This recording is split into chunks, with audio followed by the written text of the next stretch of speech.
You've got some money saved, and you've heard probably 100 times that you should be investing it. But every time you try to figure out how, someone throws words at you like, And you think to yourself, maybe investing just isn't for someone like me. Stop. Investing is for someone like you. In fact, it was designed for someone exactly like you. And in the next 10 minutes, I'm going to explain every single thing you need to know to invest your first $1,000 using language a 12-year-old could understand. No jargon, no shortcuts, just the truth from the very beginning. Before we invest a single dollar, we need to understand what money actually is, because most people never learned this, and it matters. This dollar in your hand, what is it? It's a piece of paper, technically worthless on its own, but it represents something real, your time and your effort. You traded hours of your life to earn it. Now, there are only two things you can do with that dollar. Option one, you spend it. It's gone. The time you traded for it, also gone. Option two, you put it to work for you. You make it earn more dollars while you sleep, while you eat, while you live your life.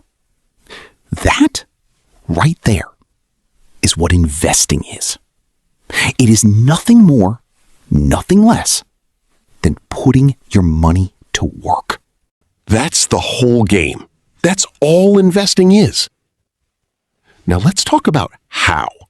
Okay, let me explain investing with a sandwich shop, because this is genuinely all you need to understand stocks. Imagine your friend opens a sandwich shop. Business is going great, but to grow, he needs money to open a second location. He doesn't have it, so he comes to you. He says, "Give me $100 and I'll give you 10% ownership of my business." You agree. You hand over $100. He opens the second location. Business booms. His shop is now worth $2,000. Your 10% now worth $200. You just doubled your money without making a single sandwich. that is a stock. When you buy a stock, you are buying a tiny piece of ownership in a real company. Apple, Nike, McDonald's, Coca-Cola. Every time they make money, your piece is worth more. Every time you buy a stock, you stop being a customer and become a part owner. But here's the problem with just buying one stock. One company can fail. Businesses close. Industries change. Nothing is guaranteed. If you put all your money in one company and that company fails, you lose everything. So, smart investors discovered a simple solution. Don't put all your eggs in one basket. Picture this. You have one egg, one basket. You trip, the egg breaks, you have nothing. Now picture 100 eggs spread across 100 different baskets. You trip, maybe 3 eggs break, but you still have 97 eggs. That's diversification, spreading your money across many different investments so no single failure can wipe you out. Now, buying 100 different stocks individually sounds expensive and complicated, and it is, which is exactly why someone invented something beautiful, something called an ETF, which stands for Exchange Traded Fund, and I promise it's simpler than it sounds. An ETF is simply a pre-made basket of stocks you can buy in one single purchase. Instead of buying Apple, then Microsoft, then Google, then Amazon separately, you buy one ETF and instantly own a tiny piece of all of them, plus hundreds more. One click, instant diversification. The most popular ETF for beginners tracks the S&P 500. The S&P 500 is simply a list of the 500 biggest companies in America. Apple, Microsoft, Amazon, Google, Johnson & Johnson, Visa, all of them. When you buy an S&P 500 ETF, you own a tiny slice of all 500. And historically, over any 20-year period, the S&P 500 has always gone up. Always. Okay, you understand stocks, you understand ETFs, you understand diversification. Now, where do you actually go to buy this stuff? The answer is a brokerage account. And before you panic, a brokerage account is just a bank account for investments. That's all it is. You open a brokerage account just like opening a regular bank account. You deposit money into it, then you use that money to buy stocks or ETFs. And that's it. That's the whole process. In the US, Fidelity, Charles Schwab, or Vanguard. All free to open, all beginner friendly. In the UK, Vanguard UK or Hargreaves Lansdown. In most other countries, look for low fees, regulated, established. Those three things. One more thing, and this is important. Before you open a regular brokerage account, check if you have a tax-advantaged account first. In the US, that's a Roth IRA. In the UK, that's an ISA. These let your investments grow completely tax-free. Always use these first. Before you invest a single dollar, 5 rules. Learn these. Live by these. They will save you from every mistake a beginner makes. Rule 1. Never invest money you might need in the next 3 to 5 years. Investing is a long game. Markets go up and down. If you invest your rent money and the market drops 30%, you might be forced to sell at a loss. Only invest money you genuinely won't need for years. Rule 2. Start small, but start. You do not need $1,000 to begin. Most brokerages today let you invest with as little as $1. The habit of investing matters more than the amount. A person investing $20 a month for 30 years will almost always end up wealthier than someone who waits, planning to invest, but never quite starts. Rule 3. Ignore the noise. Financial news exists to get clicks and views, not to help you invest.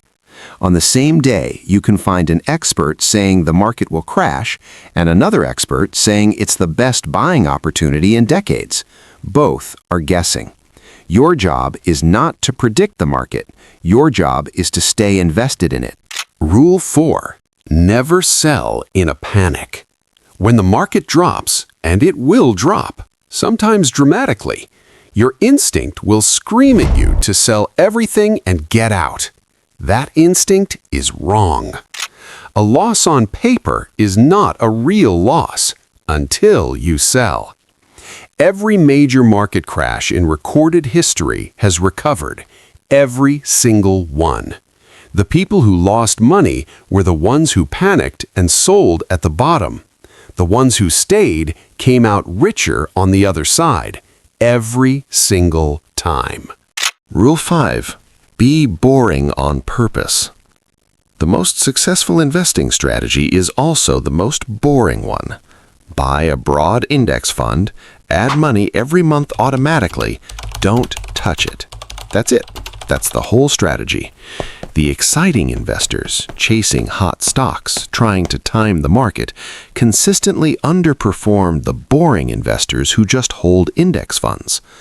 Boring wins every time. Okay, enough theory. Here is your exact first step action plan. Right now, today. First, figure out how much you can genuinely afford to invest. Not how much you want to invest, how much you can afford to. After rent, food, bills, what's left? Take 20% of that. That's your starting amount. Even if it's just $30, that's fine. Start there. Second, open your account. Go to Fidelity, Vanguard, Schwab, or your local equivalent. Click Open Account. Fill in your details. Takes about 10 minutes. If you qualify, open a Roth IRA or ISA first. Tax-free growth is too good to skip. Third, search for a broad index fund. If you're in the US, VOO or VTI are excellent starting points. VOO tracks the 500 biggest US companies. VTI tracks the entire US stock market. Either one, for a complete beginner, is a perfectly solid choice. If you want global diversification, VT covers the whole world. Fourth, buy your first share or fraction of a share. Yes, most brokerages now let you buy fractional shares. You don't need hundreds of dollars for one share. You can start with $20, $50, whatever you have. Press buy. Confirm. Done. You are now an investor. Fifth, automate it. Set up a recurring monthly transfer, same day every month, ideally payday. This is called dollar cost averaging. Every month, automatically, money moves from your bank to your investment. No decision required, no willpower needed, it just happens. And you go live your life. 3 potholes that swallow most beginners alive. Now that you know what to do, know what not to do. Pothole 1. Chasing hot tips. Your coworker tells you about a stock that's about to explode. Your uncle says crypto is the future. Here's the hard truth. By the time you hear about a hot tip, the people making money from it have already made it. You're not getting an opportunity. You're getting their exit. The market goes up and down every single day. That's completely normal. Checking your portfolio every day turns you into a daily panicker. You'll see a 2% drop and feel like your life is ending. Check it monthly. At most, quarterly is better. Set it and genuinely forget it. The perfect time to invest does not exist. There will always be a reason to wait. Election coming up. Interest rates uncertain. Market looks high. Market looks low. There is always a reason. The best time to plant a tree was 20 years ago. The second best time is today. Not tomorrow. Today. Here's what nobody tells you about investing. It's not really about money. It's about options. The person with investments has options the person without them doesn't. Options to leave a bad job. Options to take care of someone they love. Options to say no when saying no costs them nothing. Every dollar you invest today is a future option, a future version of you with more choices. That's the actual point. You now know everything a beginner needs to start investing. Not someday, not next month, this week. Open the account, buy the first share, automate the rest. Future you will not believe you almost didn't do this. If this helped, a like takes 2 seconds and helps someone else find it. Subscribe to Broke to Free. The next video is right here, waiting for you. I'll see you there.